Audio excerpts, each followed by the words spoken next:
Hi everyone, my name is Chaitni and I am a mindset and nutrition coach.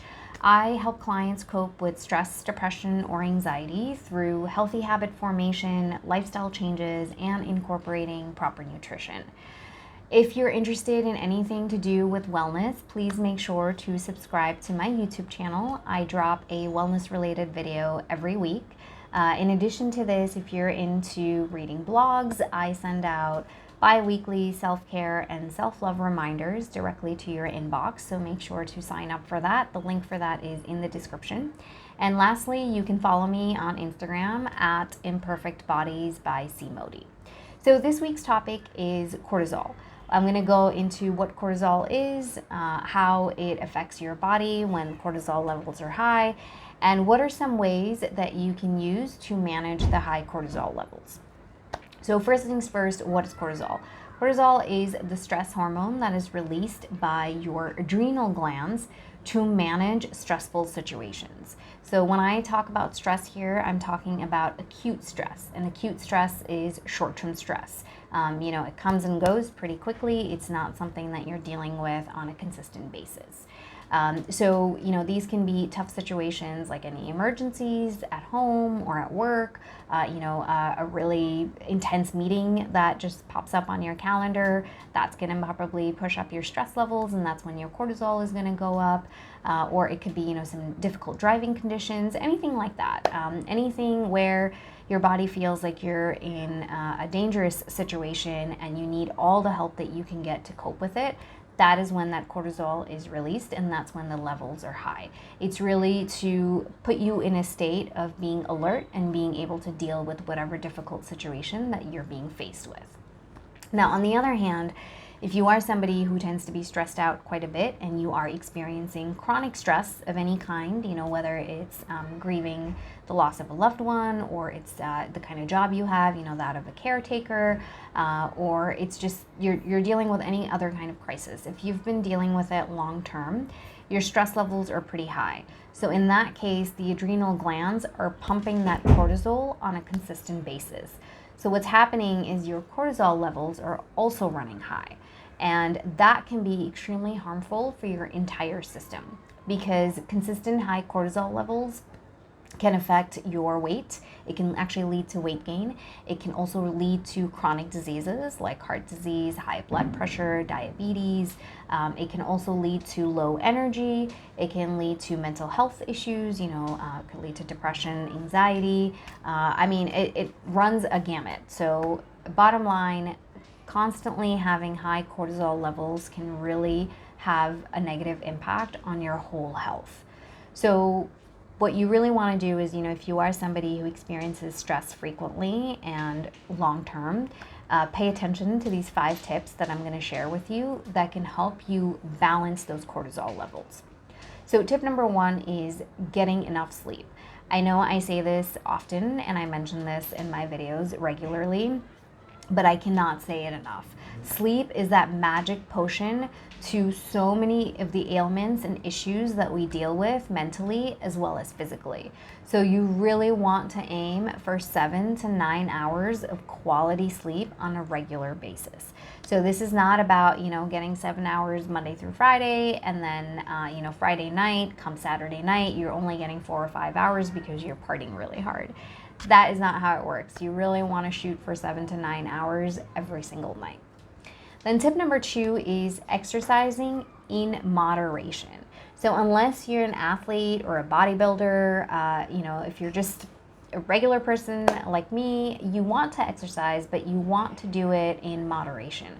That means indulging in regular but low to medium intensity workouts. So what that means is not doing a HIIT workout 5 days a week.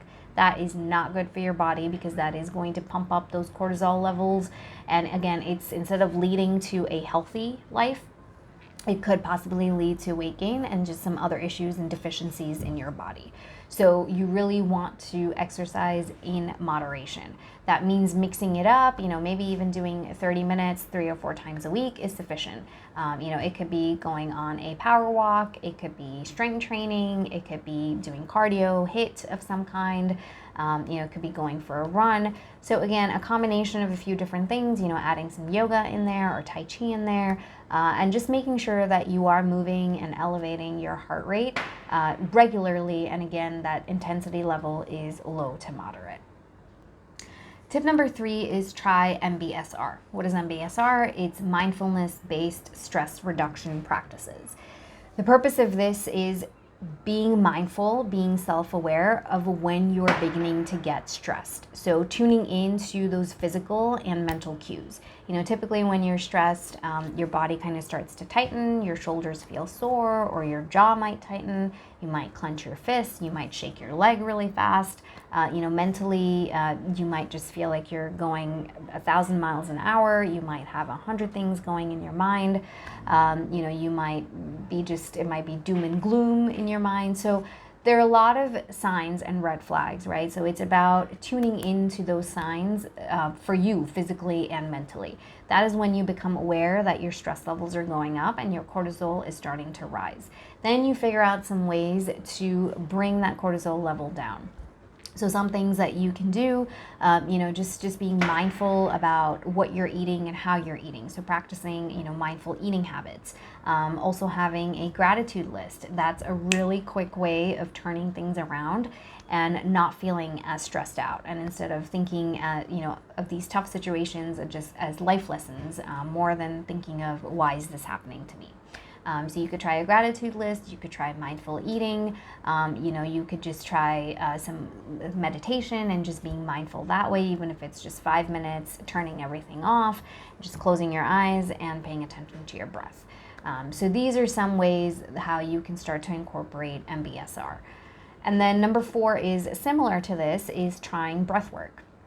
So slowing down your breathing or paying attention to your breathing, it really takes away from all the negativity that's running through your mind, and all your focus, instead of worrying, it shifts to your breath. So that's the beauty of breath work. It can be done anywhere, it can be done anytime. There are a variety of breath work practices. You choose one that works for you, stick with it, run with it. But what this is going to do is, of course, it's going to help you with your stress levels, but it will start to bring down that cortisol. So there are different things that you can do. You can do a solo breathwork practice, where you're just doing breathwork, or you could do it in combination with certain movements like yoga and Tai Chi. They really incorporate breathwork along with the moves. So you can do it in combination with those, or you can just do it on your own. One of my favorites, I've shared this before, is the 4-7-8 breathing technique, where you inhale for a count of 4, you hold your breath for a count of 7, and you exhale for a count of 8. You can do that about 8 to 10 times, and that's really going to slow down everything, that heart rate quickening, you're feeling that adrenaline pumping, all of that. It's going to slow that down, it's going to calm you down, and get you ready to deal with whatever tough situation is being thrown at you. And then last but not least is make time for fun and laughter. I know it seems so basic, but it's something that is often missing in our lives. We make time for everything but for fun and laughter.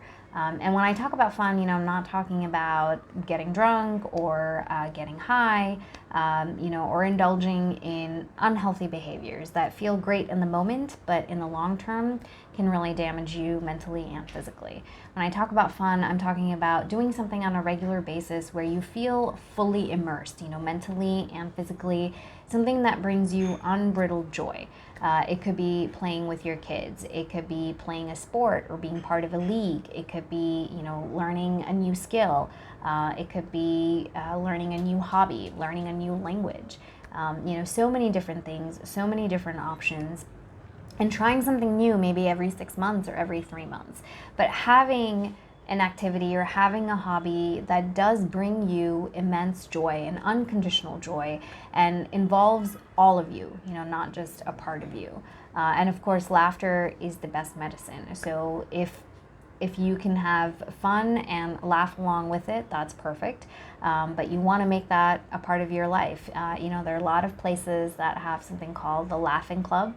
It sounds ridiculous, but really when you see these people come together and just laugh their heads off, it's very hard not to join in and laugh with them, or at least have a smile on your face. So if nothing else, fake that laugh, and while you're doing it, I promise you, you're gonna break out into laughter no matter what. So these are 5 ways that can really help you manage your cholesterol, right? It's about having fun, making time for laughter. It's about trying breath work. It's about incorporating, MBSR. It's also about getting enough sleep and exercising, but doing that in moderation. And just one last word of advice, if you are somebody who experiences high stress, then the suggestions that I've given you will work no matter what if you put them into practice. But if you think your cortisol levels are high, please don't self-diagnose. Consult a physician. Go and get tested. Go and get diagnosed. That way, if you need additional help beyond what I've shared with you, you can get that. But do not self-diagnose. That's the point here. As always, thank you so much for stopping by. Any questions, concerns, comments, drop them in the comment section. I'll be more than happy to respond to them. And I hope you have a fabulous week, and I will catch you here next week. Thank you so much.